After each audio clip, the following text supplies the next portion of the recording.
Hello, hello, it's Rachel from the Lark's Head shop again, and I've got a new pattern for you today. It's called the semicircle or half moon pattern, and it's very versatile and pretty easy to learn. You're only going to need to know the clove hitch knot and the lark's head knot for this pattern, and you can use it for so many different things. I have seen it used for jewelry, wall hangings, garlands, and so many other things. So I'll let you dream up your own uses for it, but let's jump right in.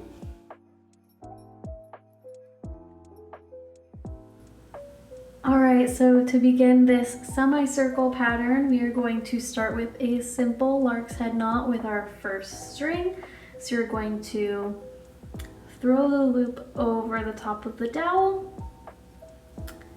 and pull your string ends down there. So we have our first string on. We are going to take our next string and do the same thing, but to the left-hand side. So again, tying it using a lark's head knot.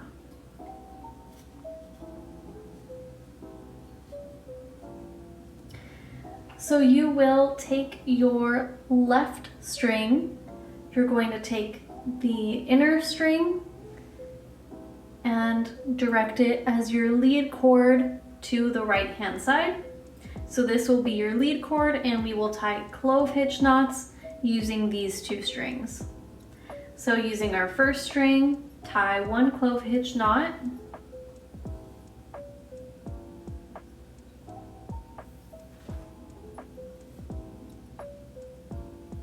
move on to the next string, tying another clove hitch knot, but you're going to want to pull your lead cord up in this direction towards the dowel rod. There we are. Okay, so now we are going to attach our lead cord back up to the dowel rod using a lark's head knot, and this is kind of a different way of using a lark's head knot, but it is the same knot, just achieved through a different method. So what you're gonna do is take the end of your lead cord, throw it over the dowel rod, and then bring it forward on the left-hand side of the loop that you just made.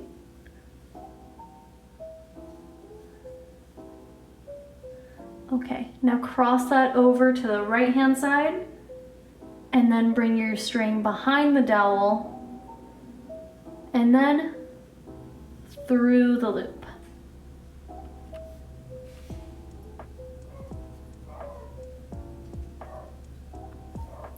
As you can see, it created a slight semicircle shape, but it will become more apparent the more strings that we add to this design. So I'm gonna keep on going in the same pattern as I have been. So we're going to add a third string on to the left-hand side, attach it using a simple lark's head knot, bring that over.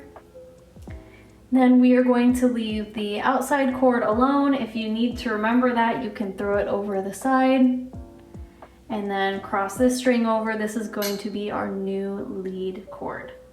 So I'm just gonna tie some clove hitch knots here. One thing to remember when working on this pattern is, as you are creating the semicircle shape, you're going to always want your lead cord to head in the direction that you want it to form for the shape. So on this half, you can see it's going to be going downwards. So I'm going to keep the lead cord downwards. Then when we get to this side, it's going to need to go back up towards the dowel. So then as I'm tying knots, I'm going to lead it back up. So for now, it's going to keep on going downward.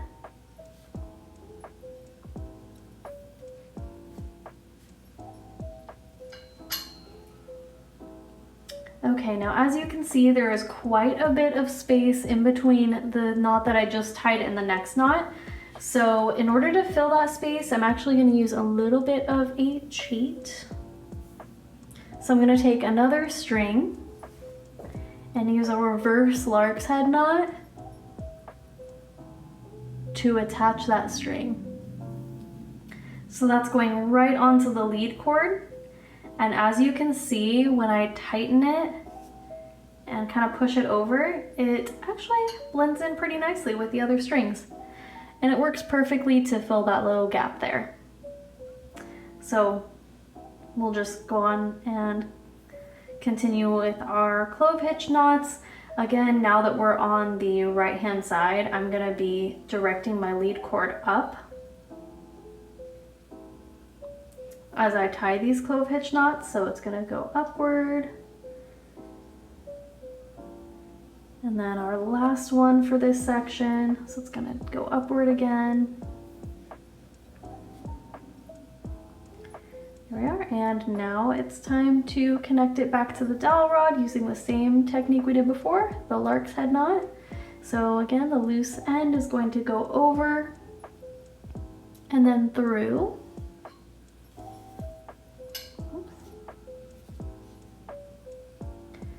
And then swing it over to the right hand side. It'll go behind, over, and through.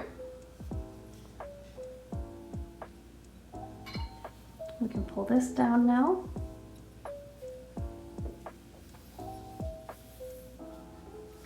And then you can just continue with this pattern as long as you want until you get the size of half circle that you desire for your specific design, or whatever intention you have for this piece.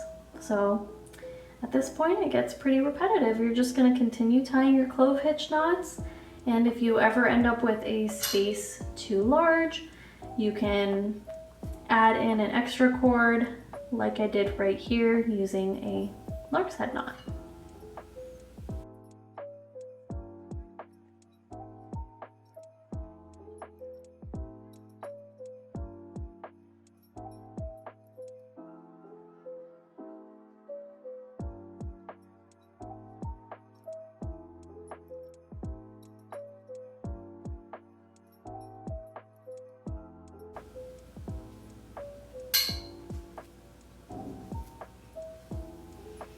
All right, there you have it. There's the semicircle or half moon technique.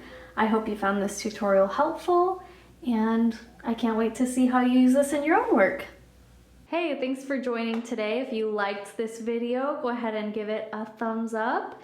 If you'd like to see more videos and tutorials, then you can hit the subscribe button, and you can also hit the notification bell if you'd like to be alerted every time I have a new video.